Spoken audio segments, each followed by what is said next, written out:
so that you can plead guilty today? Yes, Your Honor.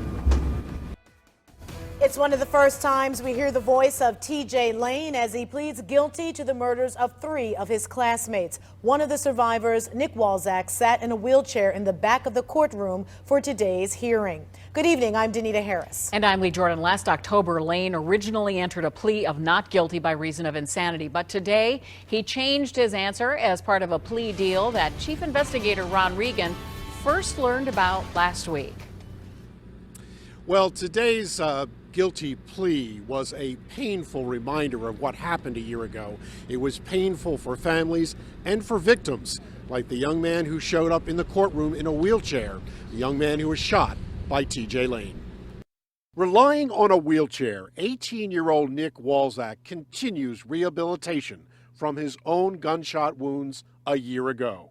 When T.J. Lane entered the courtroom, Lane never glanced in Walczak's direction, appearing expressionless as Judge David Fury accepted Lane's guilty plea. You understand that you're pleading guilty.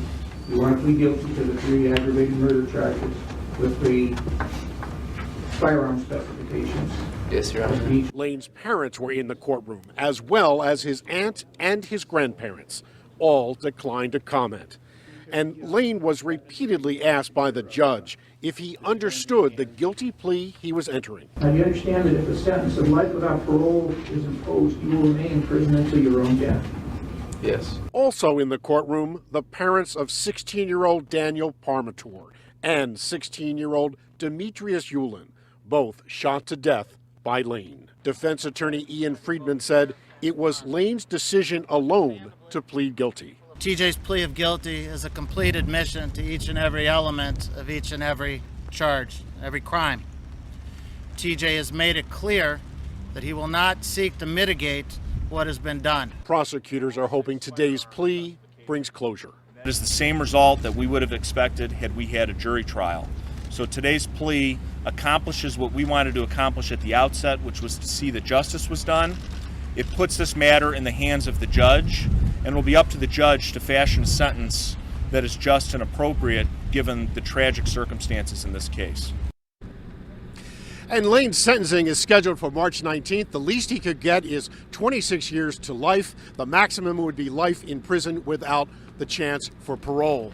Now, Lane was found, ironically, competent to stand trial in a competency report that was released just before he entered the guilty plea today. He avoided the death penalty, by the way, because he was 17 years old when the crime occurred. Reporting live from Chardon, I'm Chief Investigator Ron Regan. Okay, Ron, thanks very much. And breaking news, just a day before the first-year mark of the Chardon school shooting, accused shooter T.J. Lane has pleaded guilty to killing 3 students and injuring 2 others at the school's cafeteria. Good afternoon, everyone. I'm Leon Bibb. News Channel 5's Paul Kiska joins me now with more on this plea deal. Here's Paul.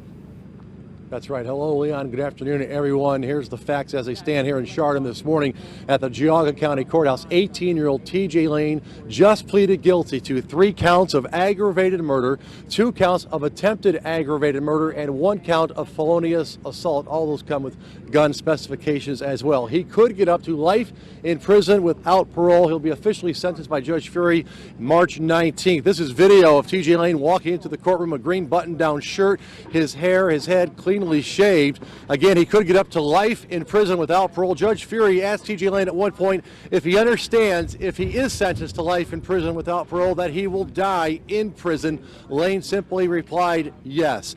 T.J. Lane showed no obvious emotion in the courtroom today, calmly answering the judge's question time after time with, "Yes, Your Honor." Again, the judge scheduling official sentencing for March 19th. That's a Tuesday. He will also hear victim impact statements at that time. There were a lot of people in the courtroom, including my colleague, Chief Investigator Ron Regan. Ron, you just left the courtroom. Nick Walczak was in there, one of the victims in a wheelchair, other family members. Tell us what you saw in the courtroom today. Well, it was really a surreal scene because it was palpable. The pain for both families was palpable. It was a very, very quiet, almost funeral-esque kind of moment. The victims' families came in and sat down. 2 of the teens who were injured in that shooting came in and sat down, one in a wheelchair. T.J. Lane's family, his mother, father, grandparents came in. and sat in the same first row, and at one point had to be separated, not because of any incidents, but a deputy sat between them. But it was a very uncomfortable situation, as you could probably imagine, with victims' families, and then of course TJ Lane's family in the very front row. TJ Lane was responsive to questions that the judge asked him, but generally showed no real emotion. Face remained expressionless, answered yes sir, no sir when asked if he understood the seriousness of the charges against him and if this was his willing plea. One thing to note of interest, and you might have picked this up, that he entered this guilty plea without the consent of his attorney, Ian Friedman, and later his attorney in court said that he did not authorize his client to enter this guilty plea. So this was Mr. Lane's decision, and we expect that Ian Friedman, TJ Lane's defense attorney, to come out here in a few moments and to explain a little bit more of that. As a matter of fact, at this moment, he is behind me expressing what was behind the decision by Mr. Lane that I was told was TJ Lane's own decision to make this plea. Back to you. Ron, before you get away, this is Leon Bibb. Ron or Paul, they're out in Chardon. Let me ask you, what was the setup? I mean, if he did this without the backing of his attorney, did the judge question the attorney about that, or did the judge question TJ Lane about the attorney not standing behind him on his change of plea? Oftentimes, maneuvers are made to set up appeals Yeah, as well, but I'll let Ron answer that. Yeah, he did. He did ask both parties if this was the free decision and whether his attorney agreed. And Ian Friedman said on the record that he did not. And as Paul just mentioned, sometimes that kind of a statement on the record can be used in future appeals. Of course, there's been no word on any of that yet. But as far as the ultimate sentence could go, he's 26 years to life would be the minimum. But life without parole is what's on the table right now. Life without parole. Many thanks for Paul Kiska and Ron Regan, two of our refined reporters out there in Chardon, for handling this case. We appreciate it. Of course, we'll have much more later on in the day and on NewsNet5.com on what happens now for TJ Lane.